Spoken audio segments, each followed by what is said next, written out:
Baik, bismillahirrahmanirrahim. Assalamualaikum warahmatullahi wabarakatuh. Pada video yang kedua ini, saya akan coba membahas bagaimana konfigurasi OSPF pada router mikrotik ya. Tapi sebelumnya di sini akan coba saya jelaskan beberapa ketentuan di masing-masing router yang meliputi nanti penentuan IP dan innetnya ya. Oke, kita mulai dari yang router pertama.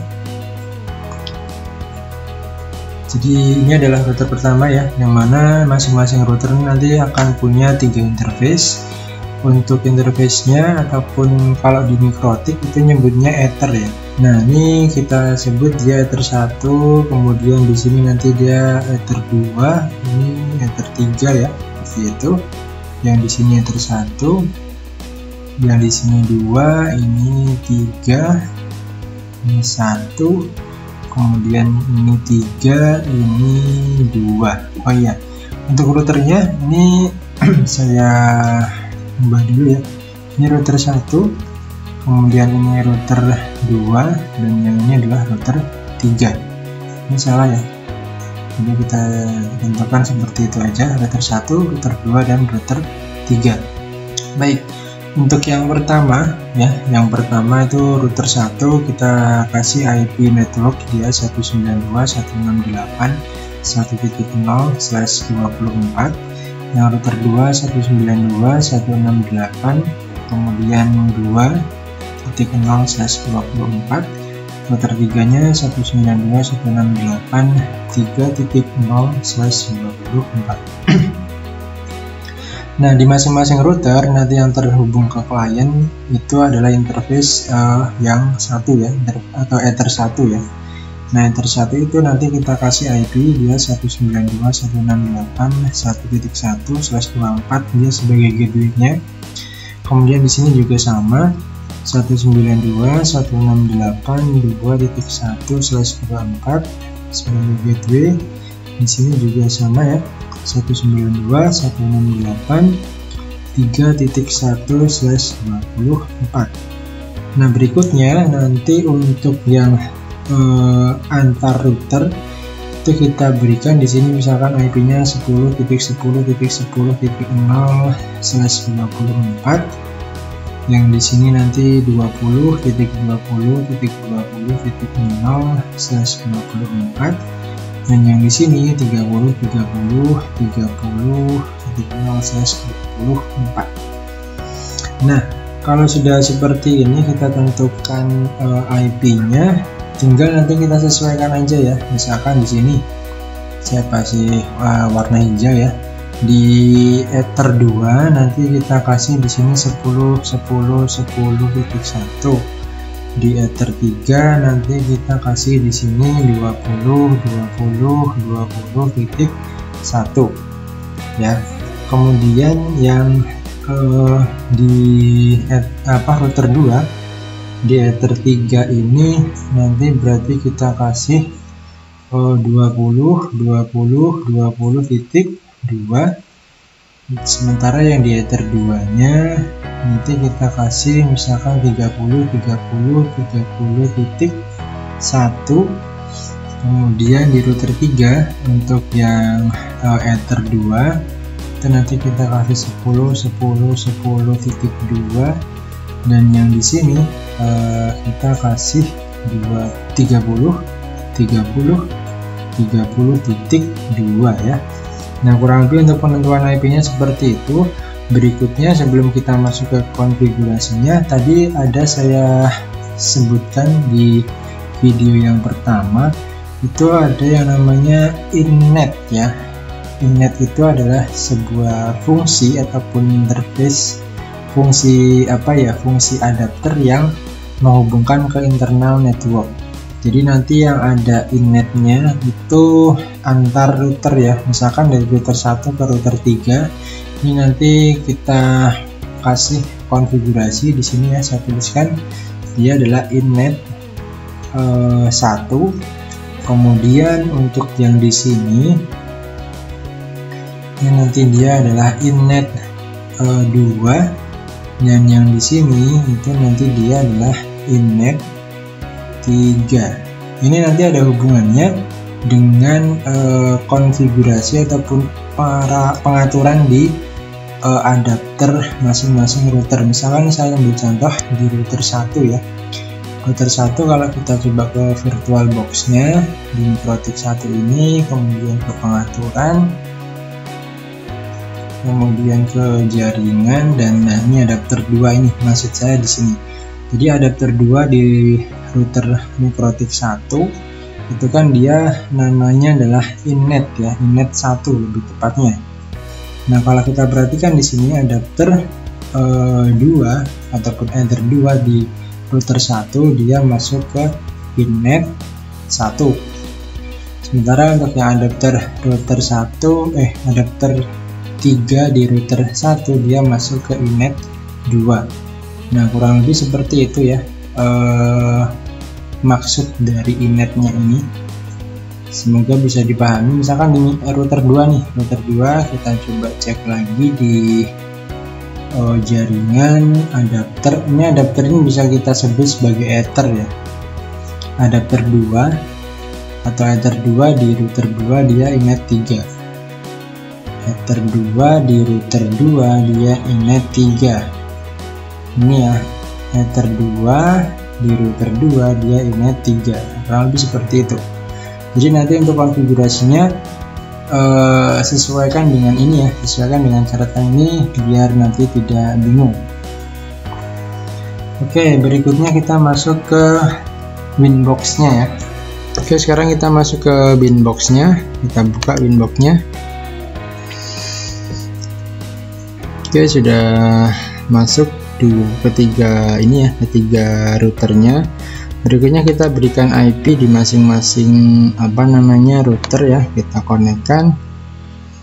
Oke, ini di router 1 kita kasih IP, yaitu masuk ke IP, kemudian address, kemudian ini tadi sudah saya kasih IP ya di Ether 1 itu adalah 192.168.1.1 ya, sesuai dengan apa yang sudah tadi kita buat di sini.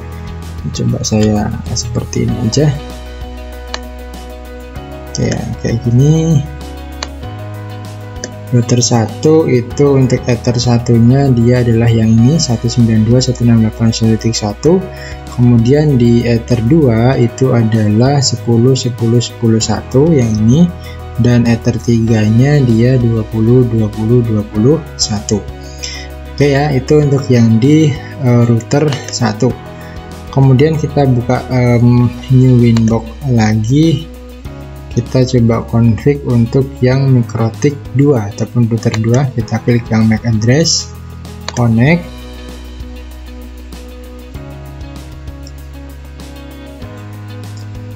Oke, kita masuk ke IP, kemudian addresses, dan kita masukkan IP-nya di sini. Kita pilih tombol plus, kita tuliskan IP-nya 192.168.2.1, jangan lupa /24 ya. Kemudian dia masuk ke Ether 1, apply dan OK. Ini sudah kita masukkan. Kemudian kita tambahkan lagi untuk yang Ether 2-nya, dia IP-nya adalah 30.30.30.1 ya. 30.30.31/24. Ini jangan lupa dia masuk ke Ether 2, apply OK. Satu lagi kita kasih IP dia 20.20.20.2 yang ini ya, di Ether 3-nya. Ini di sini kita kasih /24, ini Ether 3, apply dan OK. Berikutnya kita ke Winbox 1-nya untuk kita akses router ketiga ya. Kita connect.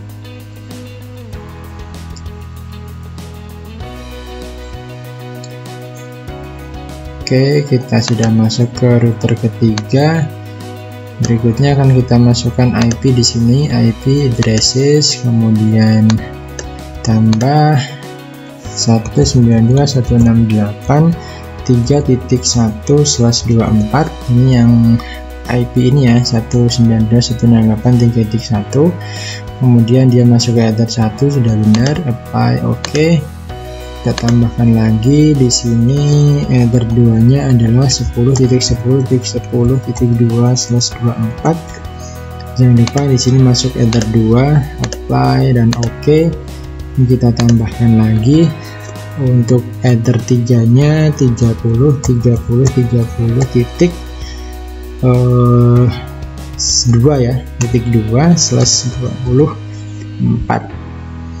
Oke, kita masukkan ke Ether 3 dan apply, oke. Nah, kalau sudah seperti ini artinya semua IP itu sudah dimasukkan di masing-masing Ether router ya, ataupun interface dari router. Nah, berikutnya kita tinggal memasukkan konfigurasi OSPF nya yang sebenarnya cukup simpel ya. Jadi kita bisa mulai dari router pertama dulu aja. Router pertama ya, MikroTik 1, itu kita mulai dari sini, routing. Kemudian kita pilih OSPF ya, jangan yang OSPF versi 3 karena ini digunakan untuk pengalamatan IP versi 6. Jadi karena kita menggunakan IPv4, kita menggunakan yang OSPF biasa ini aja. Nah, kemudian kita tambahkan di sini networknya, kita tambah. Pada prinsipnya sama ya seperti apa yang kita lakukan di Cisco Packet Tracer, yaitu kita memperkenalkan ya network yang terhubung ke masing-masing router itu. Jadi di router 1 itu kan ada 3 network ya. Network yang 192 ini kita langsung tuliskan aja 192.168.1.0. Ingat ya, network itu penulisan di belakangnya adalah 0 ya, 192.168.1.0/24. Nah, untuk areanya kita sementara ini pakai area backbone atau area 0 ya, kemarin sudah saya jelaskan. Kemudian apply dan oke. Nah, kita tambahkan lagi untuk networknya, yaitu 10.10.10.0/24. ini backbone juga, apply, oke. Kemudian tambah satu lagi, yaitu network 20.20.20.0/24, apply dan oke. Jadi pendaftaran ataupun pengenalan network di router pertama sudah selesai. Kita menuju ke router kedua, Winbox kedua ya. Sama untuk tempatnya di routing OSPF, kemudian kita pilih networknya, kita tambahkan di situ 192.168.2.0/24, apply dan oke. Kemudian tambah 20.20.0/24, apply, oke. Tambah lagi network 30.30.30/24, apply dan oke. Berikutnya adalah router ketiga. Routing OSPF network, tambahkan 192.168.30 ya, 3.0/24, apply, oke. Tambah lagi 10.10.0/24, apply dan oke. Kemudian tambah lagi berapa ini, 30 ya, 30.0/24, kita apply dan oke. Jadi sebenarnya cukup ya, sudah cukup ini, selesai untuk konfigurasi routing OSPF nya. Berikutnya kita tinggal cek ya menggunakan ping. Kita ke new terminal, kemudian ini kan router 3 ya, router 3 saya akan coba ngeping ke gateway dari router 1, yaitu 192.168.1.1. Oke, kita tuliskan aja ping 192.168.1.1. Oke, sudah bisa ya, dia sudah bisa jalan pingnya. Kita untuk menghentikan proses ping ini, kita pencet Ctrl+C ya. Oke, kita coba ngeping ke gateway dari router kedua, ping 192.168.2.1. Oke, juga sudah bisa connect, artinya untuk konfigurasi SPF ini sudah selesai ya. Berikutnya mungkin tambahan, kita coba untuk melihat area yang dijangkau ataupun nanti jalur yang digunakan oleh router itu, yaitu di interface ya. Kita mulai dari yang interface ini. Nah, di sini akan ada yang namanya designated route dan backup ya. Di router 3 ini dia ada yang namanya designated route dan backup. Nah, maksud dari designated route ini, dia adalah router yang ataupun rute yang digunakan untuk mengantarkan informasinya itu. Sementara backup ini adalah nanti digunakan untuk cadangan apabila si header 1 ini dia mengalami down. Nah, kurang lebih penjelasannya seperti itu. Kita coba ke router kedua, misalkan kita ke interface-nya. Nah, di sini juga sama ya, ada yang namanya designated route dan backup. Nah, kalau yang di router 2 ini hanya ada satu interface yang menjadi backup dan dua interface ini yang menjadi jalur yang dipilih oleh routernya itu. Nah, kemudian untuk area ya, kemarin kan sudah saya sampaikan bahwa OSPF ini bisa aja dia single area dan multi area. Nah, kalau di Mikrotik itu untuk pengaturan ataupun penambahan areanya itu bisa di sini ya, di area ini. Kemudian bisa kita tambahkan di sini areanya, di area berapa. Kemudian area ID-nya ini jangan sampai sama dengan area yang lain ya. Misalkan di sini kan area 0 ataupun backbone dia sudah menggunakan area ID 0000. Maka kalau misalkan kita mau menambahkan area yang lain, area ID-nya ini juga harus beda ya. Misalkan ini kita tambahkan 1111 gitu, terus apply dan oke.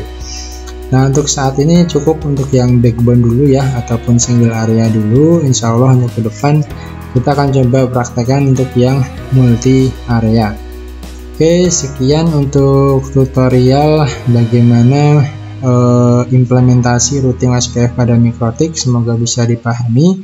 Saya akhiri, wassalamualaikum warahmatullahi wabarakatuh.